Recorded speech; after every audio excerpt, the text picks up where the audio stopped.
Namaste. I'm Vanessa Rudge from Being Yoga, and this is a continuation of the letting go of leg tension. However, applied to standing poses, it becomes a little more tricky. They're far more dynamic and require more leg energy.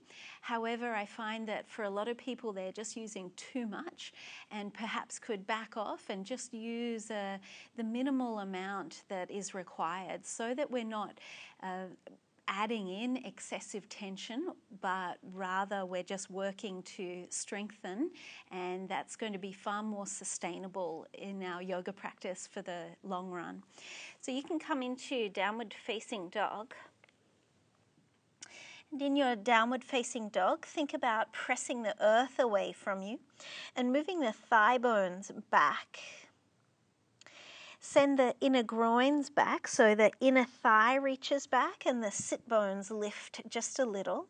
But then add in a slight toning through the lower belly, which is going to help to stabilize in the pelvis.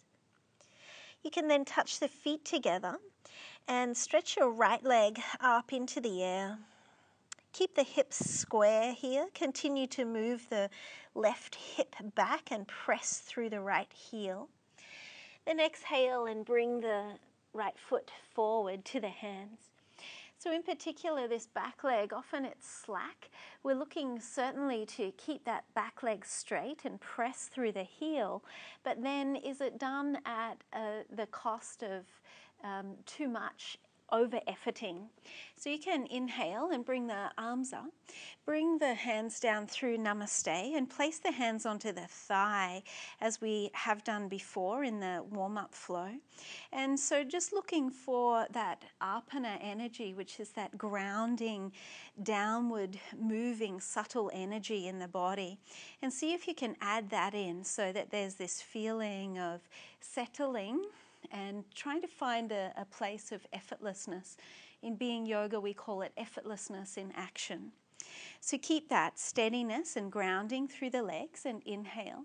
Stretch the arms up into the sky.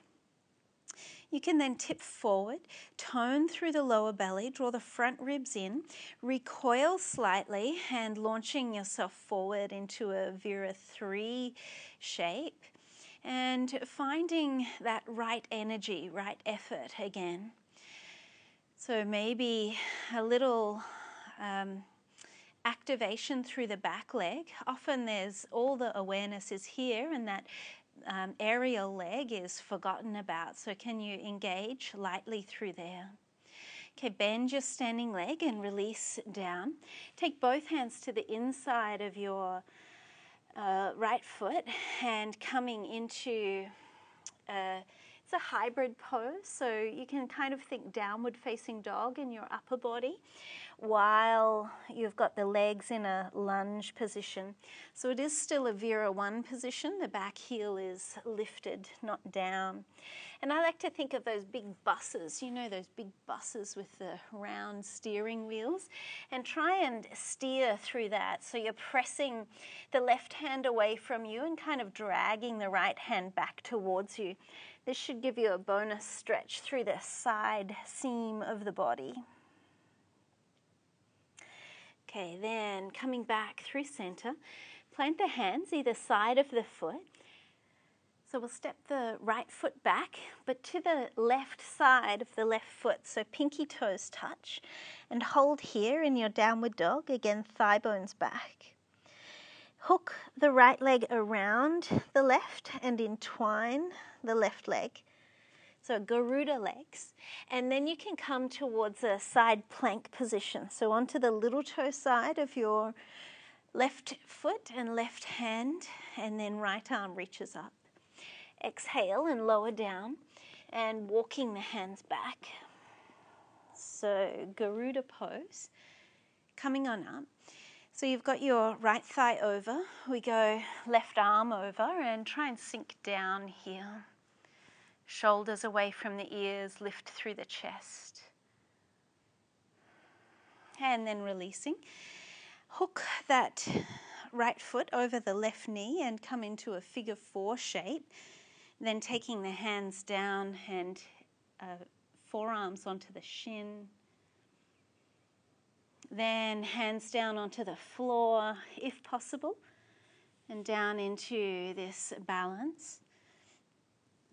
So you could go one hand into Namaste, maybe both hands into Namaste, and then releasing. Release the right foot and come into this toe balance. So resting the hands onto the thighs once again. And the point of balance is actually, it's further back with the torso, and you need to counterbalance and drop the knees down. So again, you've got the hands encouraging, making sure there's no over-efforting, but rather you're finding effortlessness in action. And then like a coiled spring, you can stretch yourself forward and into plank. Exhale and lower down. Rise up into your back bend, lengthen back through the toes, forward through the heart. Exhale and lower. Tuck the toes, lift through the belly, full or a half press up, and downward facing dog. And then touching the feet together once again. Stretch your left leg high, pausing here. Outer right thigh tacks back, reach through that left heel, lift through the right underarm, and coming forward, foot to the hands, inhaling and reaching the arms up. Down through the midline and take the hands onto the thighs, and again getting tactile and making sure that we're not over-efforting, looking to find that right energy, an effortlessness and maybe even an ease here. Then inhale and sweep the arms up, keeping that steadiness and ease through the legs. So it's not necessarily soft and flaky, but we're just looking for the right amount of effort. Tip the torso forward into a Vira 3 position. So your options are hands to the floor, or if you've got neck or shoulder things happening, hands can go back. But if you can, again, try and focus more on an integration through the whole of the body. So rather than just that one leg that's maybe screaming at you, you can also be aware of your right leg that's lifted. Okay, bend your standing leg and stepping back and taking both hands to the inside of the foot. Stretching out into this hybrid pose, so kind of like a downward dog in the upper body, and then the lower body you're in a lunge shape.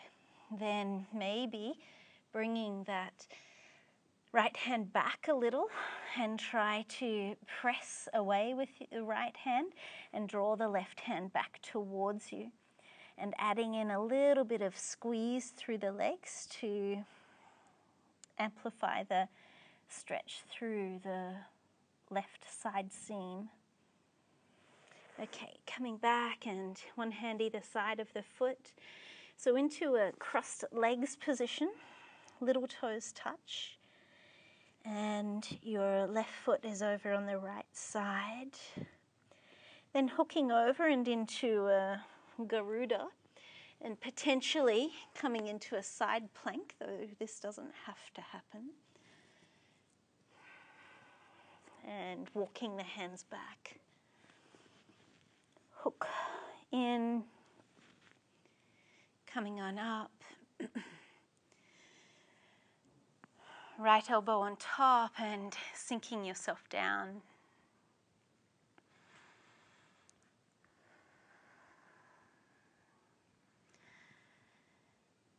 So from Garuda we release and come on up into this figure 4 shape.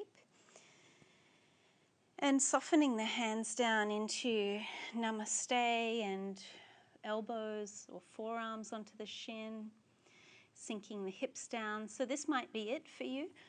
Or if you can, coming into the balance. So a lot of people end up like this. We're looking for that apana energy through the legs. So try and ground down through, particularly through that Right knee moving forward. So the heel is to the perineum. And then try and find your balance. Imagine that you're leaning on a wall behind you. You could try for one hand, then the other hand, maybe a little clap. And then unhooking and coming into this toe balance once again. Hands onto the knees, lift through the chest. So again, just noticing any efforting. So the thighs don't need to do too much here. It's once you find that perfect place. So you could stay here or stretch out into your plank pose. If you want to take it a little further, extend the arms up. Try and keep the torso back. Engage that apana energy down and then start to rise up. Reaching all the way up to the fingertips, lift onto tippy toes, and if you can, coming back down without pitching the torso forward. Try and stay more vertical. And then strangely, plank should feel like a real holiday after this. You can lower yourself down, maybe chaturanga, coming into an upward facing or a cobra. And downward facing dog.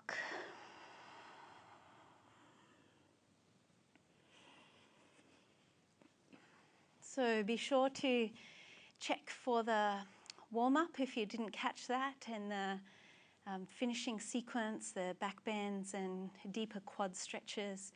If you enjoyed this sequence, make sure you subscribe to our channel. Namaste.